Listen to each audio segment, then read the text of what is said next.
Hi, Prudence. This looks good. Good presentation here. This was a good idea. This is going to help your portfolio in the end because it's showing that you understand the production file. The one thing I would do here is the one thing that is not working is the fact that this. You know what? Take a look at these jump arounds here when you move the page. That's kind of weird. I would dock those in the same spot. Same thing with your type. I think your type moves too. Watch that. That's the left alignment. See how it jumps in like that. And I think that's really important in any presentation. As a matter of fact, I would go as far as saying that the presentation itself is very inconsistent because of the fact that the pages are all different sizes. So you would want to check that. Okay, so it's instead of putting this page this size, you would put it this size, but just place the die line as such. So this is your production file. You can tell, right, because it's labeled net, but you don't have, let me see, you have dust flaps, side flaps, you should glue flaps, yes, glue flaps, and then fold lines. Don't forget to mark your fold line. Excuse me. And then you have your, these would be your cut lines too. So, and of course the bleed line would extend a little bit beyond the cut line.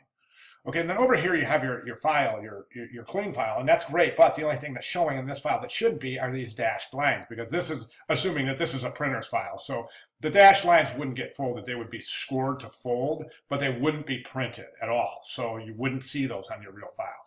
These look great. I think it's such a fantastic idea. And I knew you had something up your sleeve in terms of the way that this was going to be fun, because that's just how you are. And that's cool because I think it's pretty cool. One of the things I would recommend here is not center aligning because they're not that interesting to look at. And I think one of the reasons is the typography. They look almost generic, Prue. They really do. I mean, I would work the typography to something even maybe, I don't know. It just, boy, this just seems so official for something that is so fun. I mean, how fun is it to open your gum and to see this? Is awesome. But then, and the illustrations are okay. I mean, but I think that this whole thing could be really pushed up to the next level in terms of really making it almost kind of satirical in a way, which you've done in a few of them, unless you're into that sort of thing. So that's my recommendation. I just think that right now it's just it's kind of stuffy. Excuse me. It's kind of stuffy, and I think that you can really, really bring it to the next level right here in the inside wrappers. Now, one thing I notice in the inside wrappers is that the graphics fold over to where the gum would be. And is that what you want, or do you want so in other words, if you unwrap this, there's going to be a piece of gum there. You can see partial graphics on the top and bottom.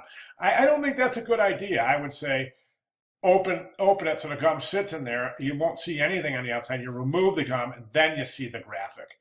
I think that would be a lot more interesting. But of course, that's going to take some. It's going to take some finesse. It really is.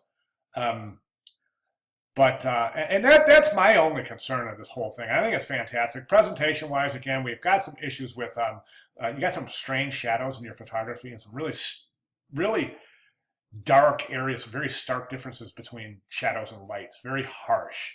You want to soften that up, and there's a couple of links I left in the announcements for shooting your own work, setting up your own home studio. You have the idea, definitely, but the light is really super harsh. That's partially unwrapped. Plus, I want to tell you something about craft here. When it comes down to final portfolio for this, putting this in your student portfolio, once you shoot it like this, we all know it's not going to be perfect. That's where you get in here with Photoshop and fix these. Fix all those seams so it looks perfect. Fix those so they're perfect. And the viewer doesn't have to know, right? See how that's askew like that? Let's fix that. It's easy to do in Photoshop. It'll make it look just tremendous. And I think it'll work. All right, really good challenge. Good job. I'm so proud of you for taking on this challenge. Yeah, that's what I mean right there. See how you can see where the gum folds up. Hey, what happened to your gum? Use a clean piece of gum. Look like somebody chewed that piece of gum a little bit. Let's got some bite marks in it. Anyway, so those would be my recommendations, Prue. But I think this is fantastic. I think you really took a challenge here. That's great.